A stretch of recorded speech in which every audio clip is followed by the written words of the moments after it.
चला फिर से चालू करा। चालू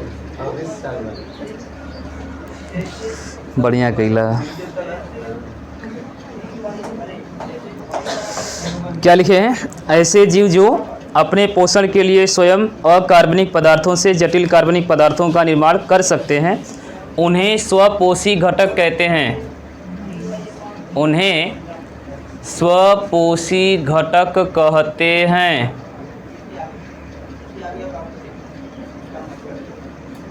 उन्हें स्वपोषी घटक कहते हैं।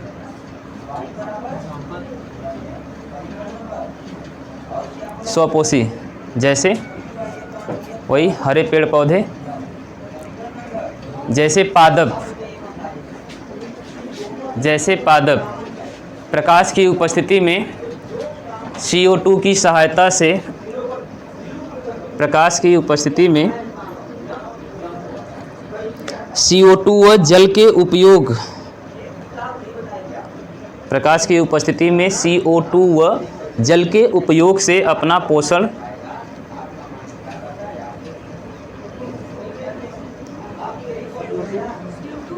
CO2 व जल की उपस्थिति में या उपयोग से अपना पोषण प्राप्त करते हैं या बना लेते हैं।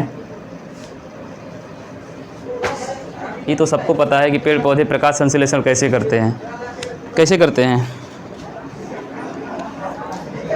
अरे सूर्य का प्रकाश लेंगे, अपने जड़ की सहायता से जल और खनिज को ग्रहण करेंगे और एटमॉस्फेयर में उपस्थित गैस को अपने पत्तियों में जो रंध्र होता है, छोटा सा छिद्र होता है, उससे उसे क्या कर लेंगे? अवशोषित कर लेंगे। अर्थात रंध्रों की सहायता से कार्बन डाइऑक्साइड को अवशोषित कर लेंगे। जड़ से जल ले लिया और प्रकाश ऊपर से फ्री में मिल ही रहा है, जिस कारण वो अपना भोजन क्या कर लेंगे? बना लेंगे। बस इस पूरी प्रक्रिया के लिए उनके पत्तियों में क्लोरोफिल का होना अनिवार्य है। अगर उसके पत्ती में पर्णहरिम नहीं है तो नहीं बना पाएगा। अगर उसके पत्ती में पर्णहरिम है तो अपना भोजन बना लेगा। क्लियर है? हाँ जी। रंध्र मतलब क्या है? रंध्र क्या कहा? रंध्र कहाँ निकल? रंध्र मतलब तो छिद्र होता है ना, छेद होता है। पत्तियों में ही होता है। अगर आप सूक्ष्मदर्शी से देखोगे तो दिखेगा। जैसे पीपल की पत्ती सूख जाती है ना, तो उसका ऊपर वाला जो क्लोरोफिल होता है हट जाता है, तो एक जाल के समान संरचना दिखाई दिखती है ना। तो वही संरचना उस टाइम भी रहती है, लेकिन उसके ऊपर क्लोरोफिल लगा रहता है चपटा सा, तो हमें नग्न आँखों से नहीं दिखता है। अगर आप उसे सूक्ष्मदर्शी से देखने का प्रयास करें तो दिखेगा।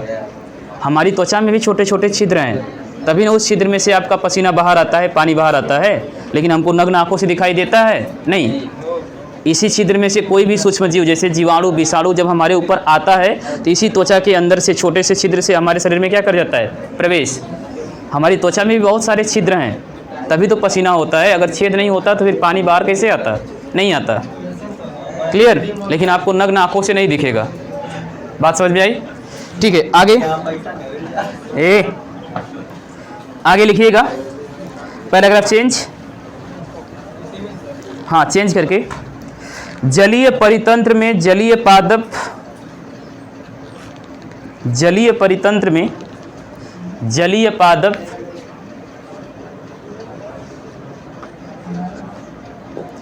कामा पादप प्लवक, जलीय परितंत्र में जलीय पादप कामा पादप प्लवक। पादप प्लवक मतलब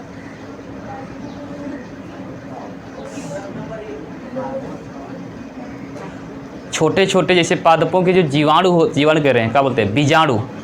पादप, आसान शब्दों में पादप का जो छोटा सा बीज होता है, अरे बीज नहीं होता है जैसे हम खेतों में छिड़क देते हैं पौधा बन जाता है।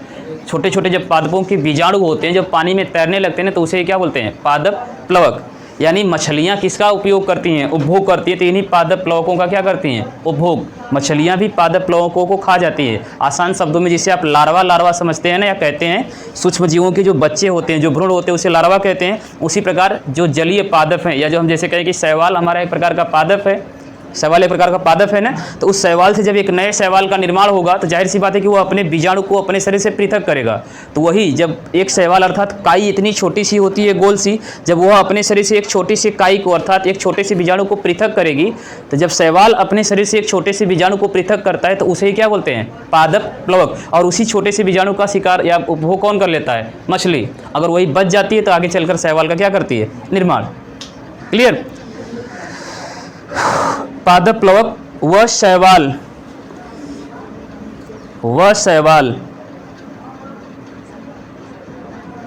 स्वपोषी घटक होते हैं।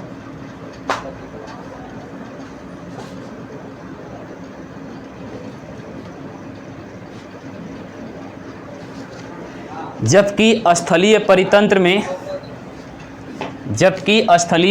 में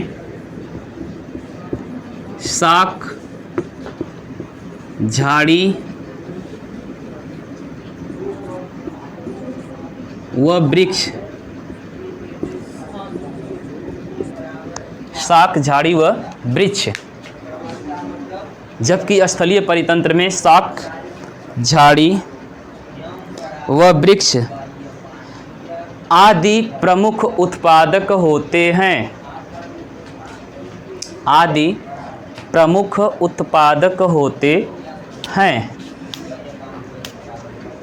शाक मतलब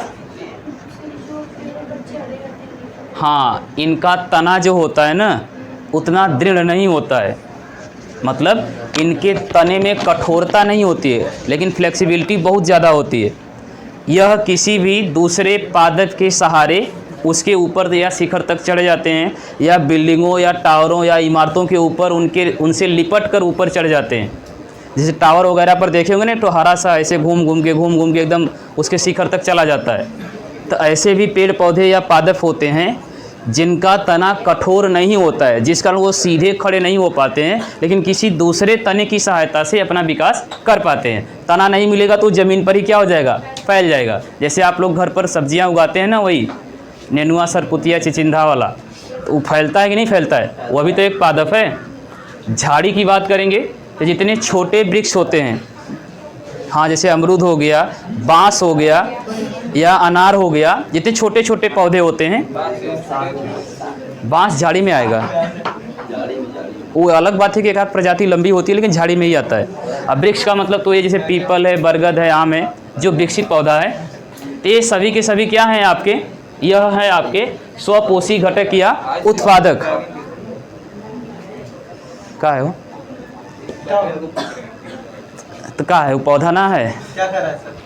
ठीक कहते हैं कि बैगन का है, तो बैगन आदमी है। हाँ हाँ, ठीक है ठीक है ठीक है ठीक है। चलिए, झाड़ी में मतलब हाँ, बैगन झाड़ी में आ जाएगा। जितनी भी सब्जियां हैं जो तने वाली होती हैं वो सब झाड़ी में आ जाएंगे। मतलब ऐसा पौधा जो छोटा होता है, जिसका तना दृढ़ होता है, थोड़ा सा बड़ा होता है लेकिन वृक्ष के समान नहीं होता है, छोटा सा ही रहता है, तो झाड़ी में आ जाएगा। जो एकदम विकसित होते हैं जैसे पीपल हो गया, बरगद हो गया, ये सब क्या आ जाएंगे? वृक्ष में आ जाएंगे। और शाक का मतलब जो दूसरे के सहारे लिपट कर क्या होंगे? अपना विकास करेंगे। क्लियर? एक छोटी सी हेडिंग डालो यहाँ पे, परितंत्र के सदस्यों के मध्य संबंध। परितंत्र के सदस्यों के मध्य संबंध। बात अगर पोषी की हो रही है तो सबसे पहले पादप होगा, तो पादप को खाएगा कौन? खरगोश। अब खरगोश को कौन खाएगा? हम खाएंगे। अच्छा ये बताओ, खरगोश को बिल्ली खा सकती है कि नहीं?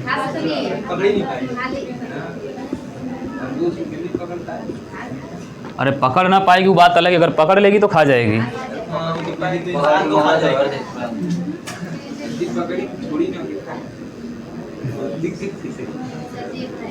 अब बिल्ली, हाँ, हेडिंग था क्या था? परितंत्र में सदस्यों के मध्य संबंध। अब बिल्ली को कौन खाएगा? लेकिन आजकल के कुत्ते तो नहीं खा रहे हैं।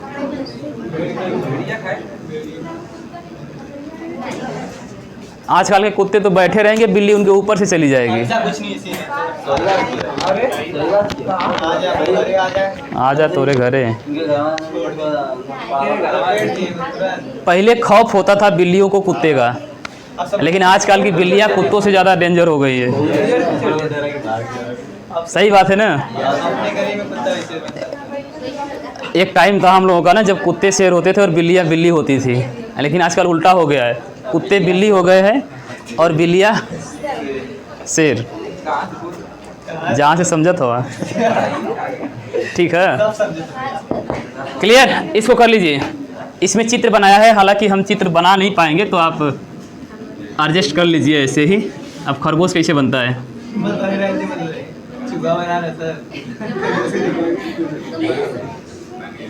हो गया खरगोश क्या और का।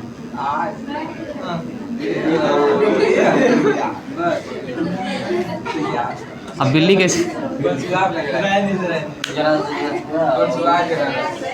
अगली हेडिंग विषम पोषी घटक। नहीं, इसको खाली नोट कर लो, बनाओ मत। विषम पोषी घटक।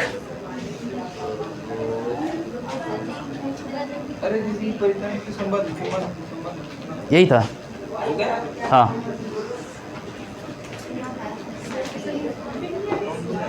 हाई ब्रेंच में पूरा बिचवा में खाली है, लेकिन ना बैठेंगे। है कुछ ज़्यादा मत करो, खाली मुड़िया देवलिया में दोहरा लड़ा दो। क्या बोले हैं? विषम पोषी घटक या उपभोक्ता। विषम पोषी घटक या उपभोक्ता। तो 1 घंटा तुम लोग वेट कर रहे थे ना।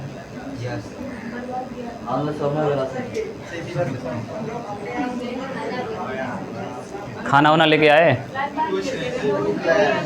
अरे आ गए। मेन बात है ना कि हम निकल गए थे घर से 7:30 बजे ही, लेकिन साइकिल पंचर नहीं हुई, कुछ काम। तो हम फ़ोन किए अमलेश सर को कि आप थोड़ा आज घंटा ले लीजिएगा, हमको लेट होगा। तो कह रहे ठीक है हम हैं। तब तक इसी में कौन फ़ोन किया कि हम फिर उनको फ़ोन किए, अरे बच्चे बार बार फ़ोन कर रहे हैं, कहे हम कोचिंग पर हैं। हम बोले कि क्लास ले लीजिए 1 घंटा केमिस्ट्री का, हम आ जाएंगे तब तक। तो पता चले यार विराग आओ था तो हम लोगों ने। चलिए, विषम पोषी घटक या उपभोक्ता। हटाए इसको, हाई भी नहीं लिखे थे। विषम पोषी घटक या उपभोक्ता लिखिएगा। ऐसे जीव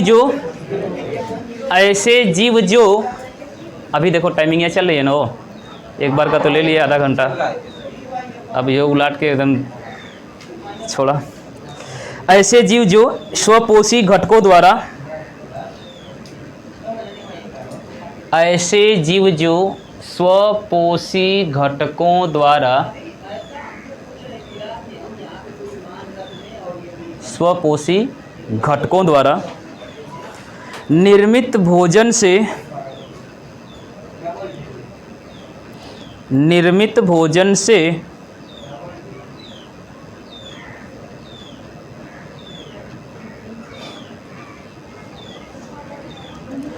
अपने पोषण की प्राप्ति करते हैं। स्वपोषी घटकों के निर्मित भोजन से अपने पोषण की प्राप्ति करते हैं। हाँ, अपने पोषण की प्राप्ति करते हैं। विषम पोषी घटक या उपभोक्ता कहलाते हैं। विषम पोषी घटक या उपभोक्ता कहलाते हैं।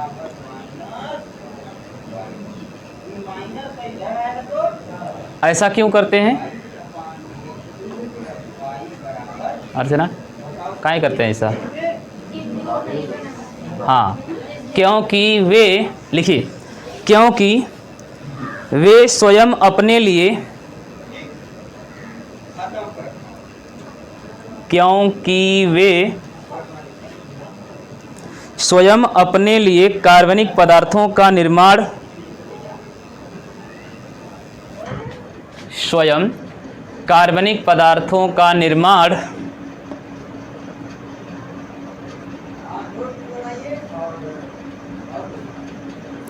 नहीं कर सकते।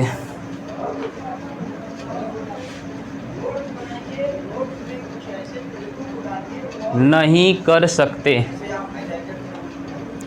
जैसे खरगोश, चूहा, चूहा चूहा, मेढक,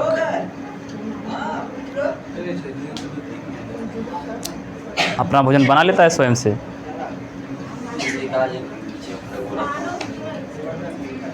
जैसे खरगोश, चूहा, मानव, शेर आदि। ओके, मतलब हमारे अंदर क्षमता नहीं है तो हम दूसरे का बना बनाया खा लेंगे, धमकिया के चाहे हड़प के। Paragraph change. हाँ, सभी जंतु आ जाएंगे। इतना एक्सप्लेन काहे कर रही है, उतना में ना समझ में आ रहा है। सभी जंतु भी हो ही जाएगा, मतलब एकदम डिटेल में।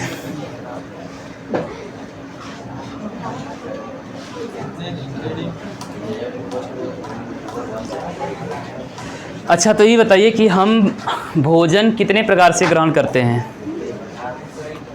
कई प्रकार से, मतलब नपियों से खा लगा। कहने का मतलब आप जैसे कुछ लोग इसमें से मांस मछली भी खाते होंगे, कुछ लोग मांस मछली नहीं खाते हैं, लेकिन मांस मछली में पाया जाने वाला जो भी पोषक तत्व है, उस पोषक तत्व को कहीं ना कहीं आप भी तो एब्जॉर्ब कर ही लेते हैं। चाहे डायरेक्ट मांस को खाइए या किसी अन्य चीज़ को खाइए, वहाँ से भी आपको वही पोषक तत्व मिलेगा जो हम डायरेक्ट खाएंगे तो हमें मिलेगा। हम डायरेक्ट लेग पीस चबाएंगे तो हमें मिल जाएगा, आप लेग पीस की जगह पलकी चबा लीजिए, पनीर चबा लीजिए, मशरूम चबा लीजिए, आपको भी वही मिलेगा जो हमें मिलेगा। मिलेगा ना? मज़ा अलग बात है। कहने का मतलब जो पोषक तत्व हमें मिल रहा है डायरेक्ट उसका उपभोग करने से आप उसको डायरेक्ट न लेकर इनडायरेक्ट तरीके से क्या कर रहे हैं? ग्रहण कर रहे हैं। मतलब हम प्रत्यक्ष रूप से उस भोज्य पदार्थ को ग्रहण करते हैं तो वह पोषक तत्व हमें मिलता है। आप उस भोज्य पदार्थ से मिलने वाले पोषक तत्व को प्रत्यक्ष रूप से न ग्रहण करके अप्रत्यक्ष रूप से ग्रहण करते हैं। जैसे अप्रत्यक्ष रूप से मतलब इनडायरेक्ट। हमके तोके कुछ कहेंगे लेकिन हम तोके कुछ ना कह के इनके कब, लेकिन तू ही के कब। क्लियर? अरे इंग्लिश में पढ़ते हैं ना डायरेक्ट और इनडायरेक्ट, का अंतर होता है? वही जो हम बताए हैं। बड़ा बोली बोलत हो। अब हम तोके कहनी लेकिन जेके कहनी उजान गल। हाँ जी, हाँ सहजन, हाँ हाँ। अरे वही सबसे बढ़िया एग्जाम्पल दूध है। सबसे ज़्यादा त्वचा की मात्रा दूध में पाई जाती है। त्वचा, फैट। डायरेक्ट का मतलब हाँ वही वसा, थोड़ा ज़्यादा डिटेल में हो गया। त्वचा, फैट, वसा। सीधा सीधा चर्बी। जितनी मात्रा आपको दूध में मिलेगी चर्बी की, उतनी मात्रा आपको मांस में नहीं मिलेगी।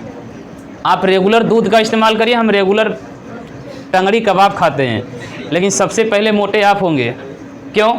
क्योंकि आप जिसको ग्रहण कर रहे हैं ना उसमें फैट की मात्रा बहुत ज़्यादा है, वसा की मात्रा बहुत ज़्यादा है। हम जिसको चबा रहे हैं ना उसको भूंज दे रहे हैं, उसको सेक दे रहे हैं, गरम कर दे रहे हैं, तो कुछ फैट पिघल जा रहा है।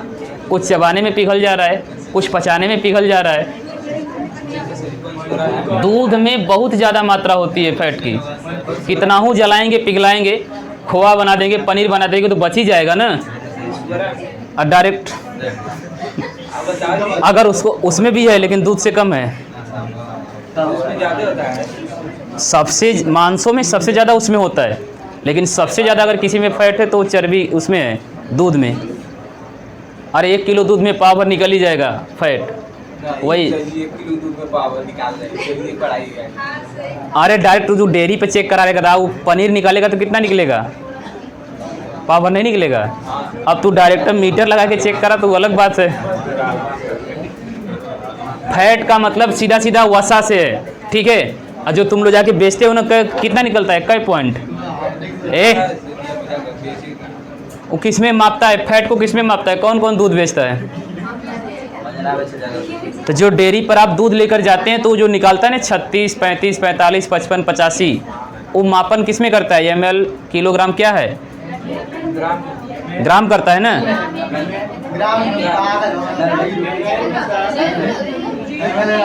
अरे जैसे 1 लीटर दूध में जो हम लोग डेयरी पर देते हैं ना तो फैट के आधार पर पैसा देता है, तो मापता किस में है? अगर भैंस का दूध लेकर जाएंगे तो 80+ ही देता है फैट, 80, 85, 86, 90। तो क्या होता है? ml होता है, किलोग्राम होता है, ग्राम होता है, क्या होता है? यूनिट थोड़ा पता कर लेना। ml होता है।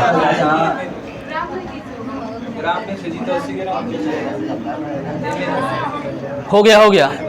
तो वही आप फिजिक्स पढ़ते हैं ना, सबसे बढ़िया, आपसे बढ़िया कौन जानेगा? अगर ml को ग्राम में बदलना हो तो कैसे बदलेंगे? ml को ग्राम में बदलना है तो कैसे बदलेंगे? अब 10 पर 20 करा, चाहे 20 पर 30 करा, अगली हेडिंग डाला। पूछ लेना फिजिक्स वाले गुरुजी से। Paragraph change. जीव या तो पादपों से, चेंज करके, जीव या तो पादपों से प्रत्यक्ष रूप से, जीव या तो पादपों से प्रत्यक्ष रूप से, लिखना है चेंज करके, पैराग्राफ चेंज। जीव या तो पादपों से प्रत्यक्ष रूप से या अप्रत्यक्ष रूप से भोजन, अरे हेडिंग नहीं है, पॉइंट है, हेडिंग का हेडंग हो गया। जीव या तो प्रत्यक्ष रूप से या अप्रत्यक्ष रूप से भोजन को प्राप्त करते हैं।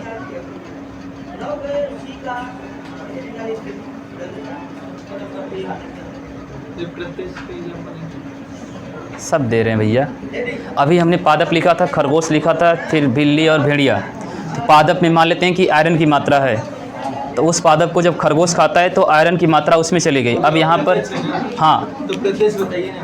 प्रत्यक्ष तो डायरेक्ट जब खरगोश पादप को खा रहा है तो प्रत्यक्ष रूप से चबा रहा है। मतलब पादप के अंदर उसमें तो पता चला कि यार खा रहा है। जैसे मान लेते हैं कि एक पौधा है, इस पौधे में मान लेते हैं कि प्रचुर मात्रा में कोई ना कोई एनर्जी है, पोषक तत्व है। इस पौधे को जब खरगोश खाएगा या आप खाएंगे तो खरगोश इसे प्रत्यक्ष रूप से खाएगा ना, डायरेक्ट रूप से खाएगा, अर्थात इसके अंदर जो भी पोषक तत्व है उसकी मात्रा इसके शरीर में चली जाएगी। लेकिन इसके अंदर जो पोषक तत्व है इसको खरगोश खा रहा है तो ये डायरेक्ट खा रहा है। लेकिन इसी खरगोश को कोई दूसरा जैसे बिल्ली खा ले या मानव खा ले तो मानव के अंदर भी इसके पोषक तत्व पाए जाएंगे, लेकिन इनडायरेक्ट रूप से। अब मानव इस पौधे को डायरेक्ट रूप से नहीं खा रहा है, जहाँ पे फर्स्ट टाइम निर्माण होता है बनता है उसको कोई खाता है वो हाँ प्रत्यक्ष हो जाएगा, और इसके द्वारा किसी दूसरे जीव में जाएगा तो अप्रत्यक्ष। यहाँ पर वो लिंडेमान का नियम काम करेगा, लिंडमैन का नियम या 10% हास्य का नियम, 10% हास्य का नियम पढ़े हैं कक्षा 10 में, पढ़ भी नहीं किए सर। तब वो 80% से कम ना आया होगा। कक्षा 10 में ही पॉइंट रहा होगा, लेकिन याद रहे तब ना। कट गल। चलिए आगे अभी बताएंगे, इसमें आगे लिखिएगा, पैराग्राफ चेंज करके लिखिएगा। विषमपोषी जीवों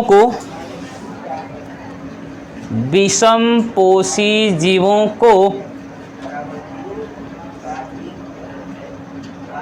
उनके आकार के आधार पर, आकार मतलब शरीर के आधार पर, उनके आकार के आधार पर निम्न प्रकार से वर्गीकृत किया जा सकता है।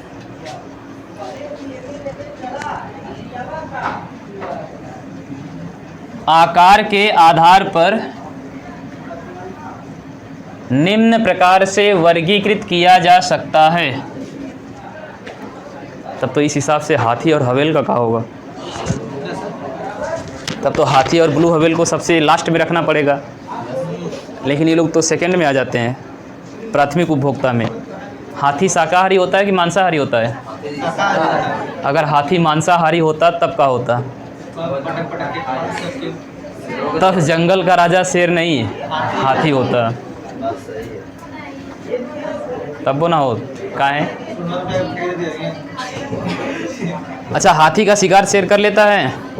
नहीं, बहुत टाइम लगेगा, बहुत ज़्यादा झुंड में रहेंगे तब तभी कर पाएंगे, नहीं कर पाता है, तो अकेले नहीं कर पाएंगे। अगर गलती से मान लो अटैक कर रहा है, अगर एको बार धरा गया उसके सूंड में ना तो हड्डी का चूरा बना देगा। चीज़ फाड़ के रख देगा। और खाली पैरवा रख दिया तब वो काम खत्म। बस, अच्छा भी पता इनके जैसे लोग मिल गए तो चटनी बन जाएंगे। चलिए, नंबर 1 हेडिंग, दीर्घ उपभोक्ता या भक्षपोषी। दीर्घ उपभोक्ता, उपभोक्ता या भक्षपोषी।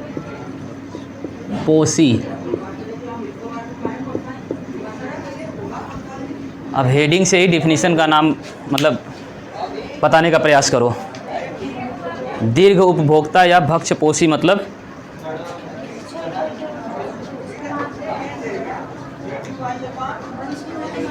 ऐसी चीज़ जो बड़े चीज़ों को आप जैसे भक्षण कर देंगे।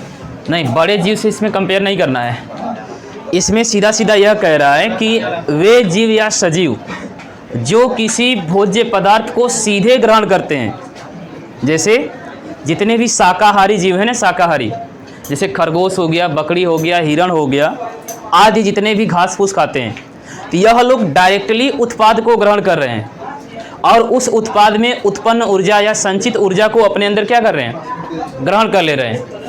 जैसे खरगोश पौधे को खाएगा, बकरी पौधे को खाएगी, हिरण पौधे को खाएगी, तो मान लेते हैं कि अगर उस पौधे के अंदर 100% ऊर्जा है, तो उस 100% ऊर्जा को जब बकरी चबाएगी, खाएगी, तोड़ेगी, तो कुछ परसेंट ऊर्जा वहाँ पर नष्ट हो जाएगी, हाथ से हो जाएगी। लेकिन कहीं ना कहीं सबसे ज़्यादा मात्रा में अगर किसी को ऊर्जा या पोषक तत्व की मात्रा मिलेगी तो प्राथमिक उपभोक्ता को मिलेगी। उत्पादक का जो उपभोग करेगा उसे ही सबसे ज़्यादा पोषक तत्वों की मात्रा मिलेगी। अब उस प्राथमिक उपभोक्ता का जो शिकार करेगा उसे उस पौधे का कितना प्रतिशत या कितना परसेंट ऊर्जा या पोषक तत्व की मात्रा मिलेगी? 1/10 भाग से जी। 1/10वां भाग। जिसके लिए एक वैज्ञानिक है ना, लिंडमैन करके या लिंडेमान करके एक नियम इन्होंने दिया है, 10% ऊर्जा का नियम या 90% हास्य का नियम। इनके अनुसार जो लिंडेमैन का नियम है, आगे अभी पॉइंट हम लोग पढ़ेंगे, वो कहते हैं कि अगर किसी पौधे में हम मान लेते हैं कि 1000 या 10,000 ऊर्जा है, आसान शब्दों में 100% ऊर्जा है, एक पौधा है, अब इस पौधे में कितना परसेंट ऊर्जा है? 100%। अब इस पौधे का शिकार या उपभोग कौन कर रहा है? खरगोश। तो जब खरगोश इसका उपभोग करेगा तो इस पौधे में अगर 100% ऊर्जा थी तो खरगोश को कितना मिलेगी? तो 100 का 10%। तो 100 का 10% कितना हो जाएगा? केवल 10। कितना हो जाएगा? 10। अगर पौधे में 100% ऊर्जा है तो खरगोश को कितना मिला? 10। अब इस खरगोश का शिकार कोई दूसरा व्यक्ति करता है, जैसे मान लेते हैं कि वही बिल्ली या गीदड़ कर लिया, गीदड़। अब इस गीदड़ को इसका कितना प्रतिशत मिला? तो इसे 1% मिला। कितना मिला? 1। अब इसका शिकार मान लेते हैं कि शेर कर लेता है, इसे कितना मिला? 0.1%। यानी जो पोषक तत्व इस पौधे के अंदर 100% है, वह पौधा का जब शिकार या उपभोग खरगोश करता है तो उस पोषक तत्व की मात्रा इसके शरीर में 10% हो जाती है। अब इस खरगोश का जो शिकार करता है, अगर खरगोश के अंदर उस पोषक तत्व की मात्रा 10% थी तो इस खरगोश का शिकार करने वाले जीव के अंदर उसकी मात्रा कितनी हो जाएगी? 1%। फिर इसका शिकार अगर कोई अन्य प्राणी करता है तो इसके अंदर जो पोषक तत्व की मात्रा है उसका 10वां भाग, इस पोषक तत्व के 10वें भाग की मात्रा कहाँ पहुँच जाएगी? अगले वाले में। क्लियर? यानी यहाँ पर जो हम कर रहे हैं दीर्घ उपभोक्ता या भक्षपोषी, इसमें हम बात करेंगे खरगोश और पादप की। डायरेक्ट उत्पादक को कौन ग्रहण करेगा? खरगोश। अर्थात डायरेक्ट उत्पादक को प्राथमिक उपभोक्ता जब ग्रहण करेगा उस प्रक्रिया को क्या बोलेंगे? दीर्घ उपभोक्ता या भक्षपोषी। क्योंकि यहाँ पर सबसे ज़्यादा पोषक तत्व या ऊर्जा की मात्रा किस में जा रही है? प्राथमिक उपभोक्ता में, यहीं पर जा रही है। इसके बाद उसकी मात्रा धीरे धीरे क्या हो रही है? घट रही है। क्लियर? लिखिए, इस श्रेणी में उन सभी जीवों को रखा गया है, इस श्रेणी में उन सभी जीवों को रखा गया है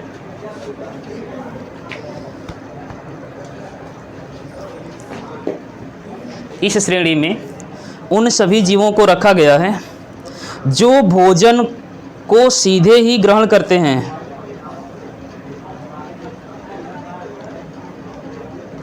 जो भोजन को सीधे ही ग्रहण करते हैं। तो बोलते बोलते थकावट महसूस होगी, एनर्जी लॉस होगी।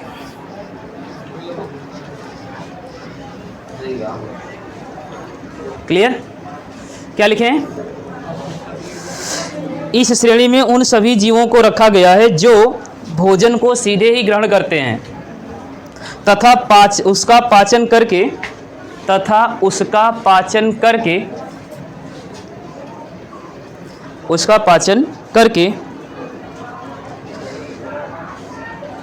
ऊर्जा की प्राप्ति करते हैं। ऊर्जा की प्राप्ति करते हैं।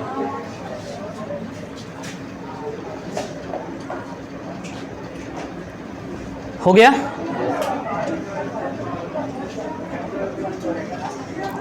Paragraph change. भोजन की प्रकृति के आधार पर चेंज करके, भोजन की प्रकृति के आधार पर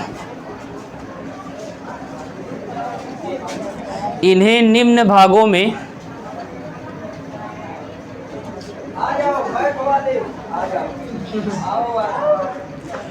भोजन की प्रकृति के आधार पर इन्हें निम्न श्रेणियों में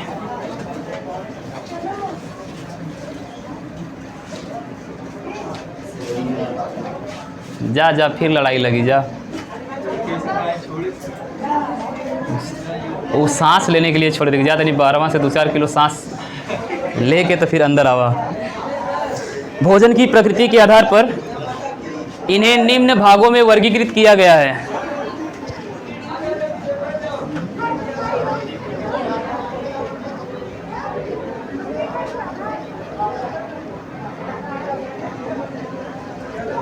भोजन की प्रकृति के आधार पर इन्हें निम्न भागों में वर्गीकृत किया गया है। 25 मिनट का क्लास लेकर उस क्लास को करना होगा। ठीक, फिर हम लोग चलेंगे वहाँ पर। ठीक। हाँ वही जाना। तने कुछ हम लोग जाएंगे भोजन करने, हम समझ सकते हैं। छोड़ना पड़ेगा। आज जाएंगे फिर स्कूल छोड़ना पड़ेगा। अब स्कूल छोड़ नहीं सकते हम लोग। ठीक है, लेकिन तने कुछ पानी नहीं चाहते, एकदम खड़ा ना रह जाता है। अरे बिल्कुल मत बोली का। नंबर 1, प्रथम श्रेणी उपभोक्ता। Heading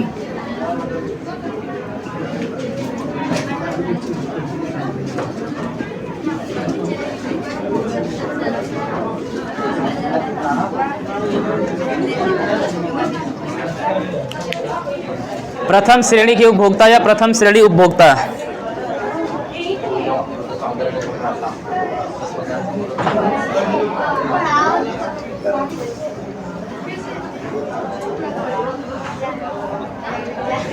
clear? हेडिंग प्रथम श्रेणी के उपभोक्ता हो गवा। तो लिखा वे जीव जो अपना भोजन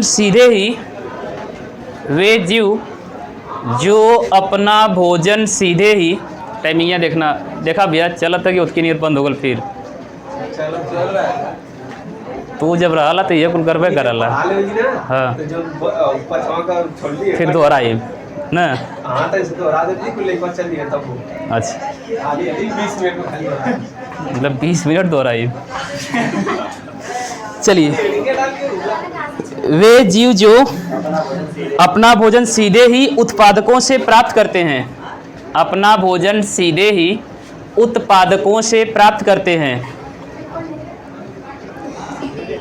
उत्पादकों से प्राप्त करते हैं।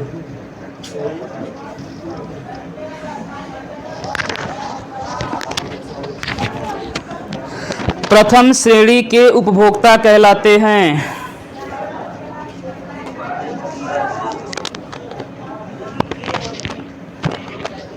प्रथम श्रेणी के उपभोक्ता कहलाते हैं। हो गया। इन जीवों को शाकाहारी जीव भी कहते हैं।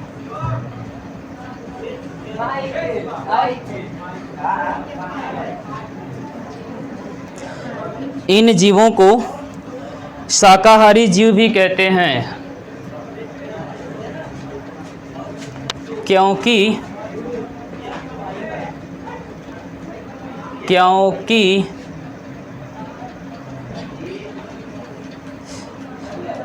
ये अपना पोषण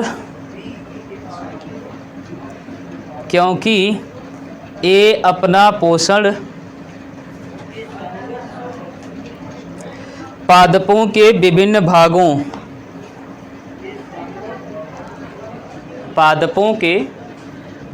भागों का भक्षण कर प्राप्त करते हैं। पादपों के विभिन्न भागों का भक्षण कर प्राप्त करते हैं। मतलब कोई ज़रूरी थोड़ा है कि कोई भी प्राणी या जीव पौधे की पत्तियों का ही उपभोग करेगा।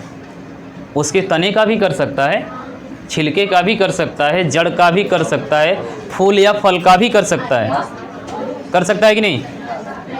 जैसे लिखिएगा, जैसे कीट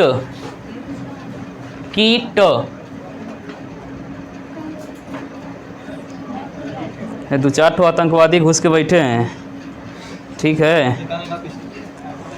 जैसे कीट, कामा चूहे,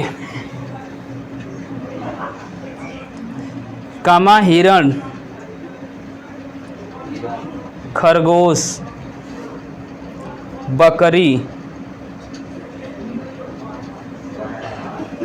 गाय, खरगोश, बकरी, गाय, ETC, ये सब के सब क्या हैं? शाकाहारी या प्रथम श्रेणी के उपभोक्ता। अच्छा, प्रथम श्रेणी के उपभोक्ता में चिड़िया आएगी कि नहीं आएगी?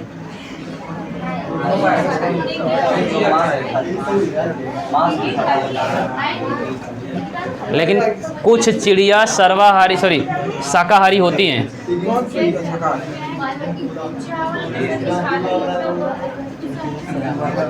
आएगा चिड़िया अगर नहीं, कुछ आएंगी, लेकिन यह क्वेश्चन आपका क्या है? अपवाद का विषय है, क्योंकि चिड़िया मांस मतलब छोटे छोटे कीड़े मकोड़े को भी खाती है।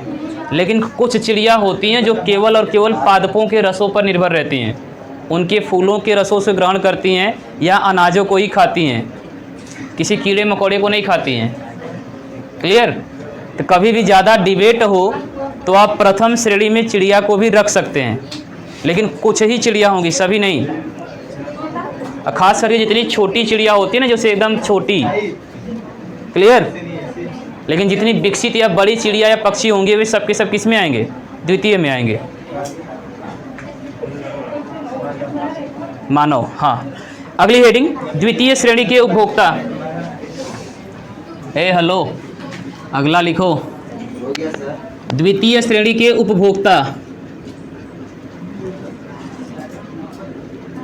द्वितीय श्रेणी के उपभोक्ता, द्वितीय श्रेणी के उपभोक्ता, इसमें कौन कौन आएगा? मानव ही आएगा खाली। सर्वाहारी,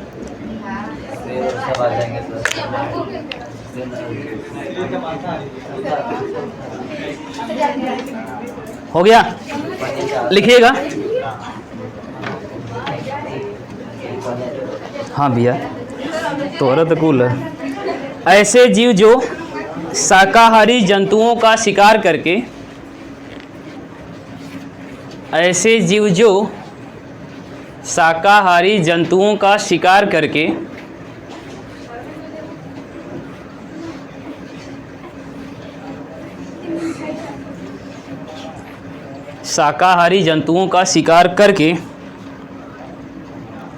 अपने भोजन की प्राप्ति करते हैं।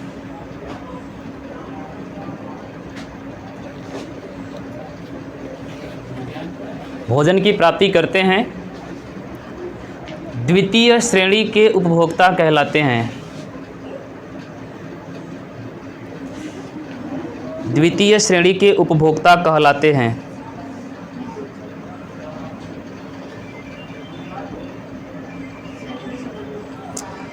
ऐसे जीव जो शाकाहारी जंतुओं का शिकार करके अपने भोजन की प्राप्ति करते हैं द्वितीय श्रेणी के उपभोक्ता कहलाते हैं। जैसे इन्हें प्रथम श्रेणी के मांसाहारी या इन्हें प्रथम मांसाहारी भी कहते हैं।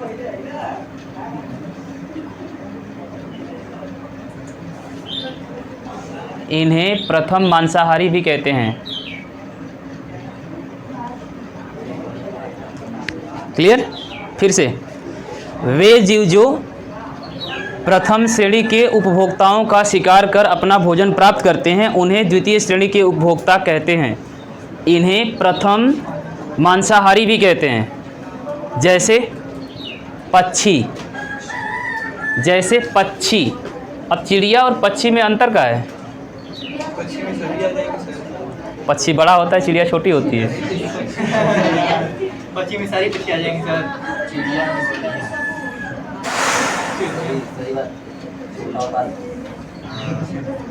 पक्षी चिड़िया सामान्य है। चिड़िया और पक्षी डिफरेंस बिटवीन ना लिखिए। पक्षी कामा बिल्ली, कुत्ता, मेढक, लोमड़ी, सर्प, भेड़िया। पक्षी, बिल्ली, अरे गधा, कुत्ता, मेढक, मतलब झगड़ा कला एजेंट दोनों को। कुत्ता, मेढक, लोमड़ी, सर्प, भेड़िया। लोमड़ी, सर्प, भेड़िया आदि। भालू मांसाहारी है।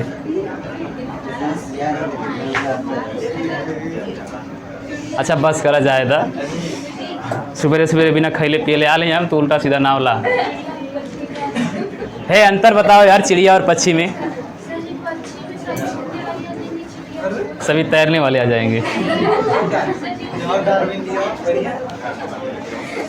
चिड़िया और पक्षी में अंतर यही है कि पक्षी जो विकसित पक्षी होते हैं, जैसे कबूतर हो गया, बाज हो गया, चील हो गया, उल्लू हो गया, बड़े बड़े। चिड़िया नहीं, पक्षी में। और चिड़िया में मतलब छोटे, जैसे आपका गौरैया हो गया, हमिंग बर्ड हो गया, या ऐसे छोटी छोटी प्रजातियां जो चिड़िया की होती है। क्लियर? मतलब जो छोटे पक्षी होते हैं उन्हें चिड़िया कहते हैं, जो बड़े पक्षी होते हैं उन्हें पक्षी कहते हैं।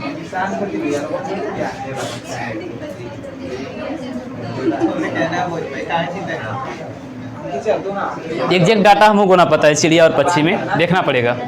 लेकिन हमारे हिसाब से यही जो छोटे होते हैं उन्हें चिड़िया, जो बड़े होते हैं उन्हें पक्षी। हो गया। अगली हेडिंग, तृतीय श्रेणी के उपभोक्ता। तृतीय श्रेणी के उपभोक्ता। अरे हाई टाइमिंग यहाँ देख रहा।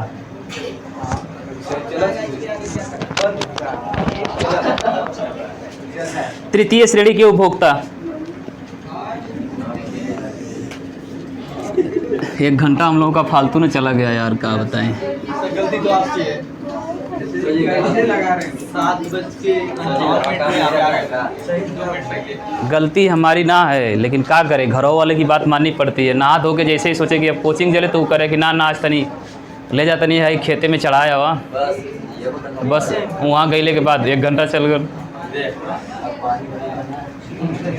चलिए, ऐसे जीव जो प्रथम या द्वितीय श्रेणी के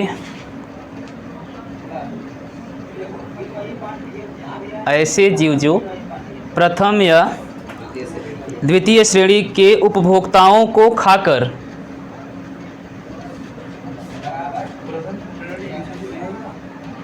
हाँ इस पे प्रथम आ जाएगा। शेर बकरी का भी शिकार कर सकता है और भेड़िया का भी शिकार कर सकता है। ऐसे जीव जो प्रथम श्रेणी व द्वितीय श्रेणी के उपभोक्ताओं को खाकर प्रथम श्रेणी के व द्वितीय श्रेणी के उपभोक्ताओं को खाकर अपने भोजन की प्राप्ति करते हैं, अपने भोजन की प्राप्ति करते हैं,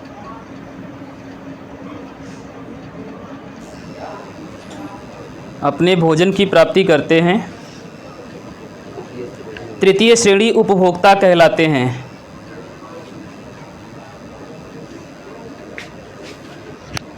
तृतीय श्रेणी उपभोक्ता कहलाते हैं। इन्हें द्वितीय मांसाहारी या सर्वोच्च मांसाहारी कहते हैं। इन्हें द्वितीय मांसाहारी द्वितीय मांसाहारी या सर्वोच्च मांसाहारी कहते हैं। जैसे बाज, शेर अगर मौका मिले तो आदमी के बच्चे को भी उठा सकता है। शेर कह रहे हैं, बाज बकरी के बच्चे का भी शिकार कर लेता है। मौका मिले तो आपका भी शिकार कर लेगा बाज। शेर, बाज, ETC इत्यादि। हाँ, पैराग्राफ चेंज। नोट, मनुष्य एक ऐसा प्राणी है, मनुष्य एक ऐसा प्राणी है, नोट में कैसा प्राणी है, जो सभी जीवों का, मौका मिले तो शेर का भी लेग पीस बना के खा जाए। कीड़ा का भी खाते हैं, अचार। अरे केरला का भी कीड़े, सांप का अचार। सही कह रहा है, इनके गाँव में खाते हैं मुड़िया काट के। तुम्हारे गांव वाले भी खाते हैं लेकिन तुमको नहीं पता होगा। ऐसे उसका पकड़ेंगे, मुड़िया उड़ा देंगे, इसके बाद बढ़िया से बनाएंगे पीस और तेल में फ्राई करके एकदम बढ़िया से चुरुर चुरुर करेंगे। और का, अरे मछली को काट के फ्राई करो या कीड़ा के काट के फ्राई करो, बात सेम है।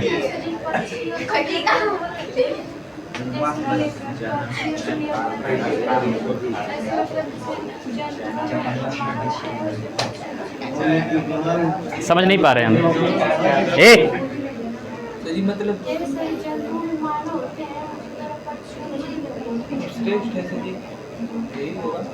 देखना पड़ेगा, क्लियर नहीं है, कल बता देंगे। कल वैसे छुट्टी रहेगी लेकिन परसों बता देंगे। अरे एक ही तक पूरा कहला भूख लग गई। हाँ, बना के धैले न रहलू घर में हमरे। चलिए क्या लिखे हैं, मनुष्य एक ऐसा प्राणी है जो सभी जीवों को, ब्रैकेट में, उत्पादक व उपभोक्ता, बस यही लास्ट है, उत्पादक व उपभोक्ता को भोजन के रूप में ग्रहण कर सकता है। उत्पादक को भी खा जाएगा और उपभोक्ता को भी। मौका मिले तो ये पालक का भी पनीर बना ले और चिकन का भी पनीर बना ले। इसलिए इसे सर्वाहारी कहते हैं। इसलिए इसे क्या कहते हैं? ओके ओके, आज के लिए इतना ही। फिर से बोलें, इसलिए इसे सर्वाहारी कहते हैं। पूरा शुरू से। हे भगवान, मनुष्य सभी जीवों का, ब्रैकेट में उपभोक्ता व उत्पादक व उपभोक्ता, ब्रैकेट बंद, को भोजन के रूप में ग्रहण कर सकता है, इसलिए इसे सर्वाहारी कहते हैं। अगली हेडिंग डाल के छोड़ दीजिए, मृतोपजीवी या अपघटक। मृतोपजीवी या अपघटक। जब तुम मर जाओगे तो तुम्हारा जो शिकार करेगा उसे मृतोपजीवी कहेंगे। ठीक है।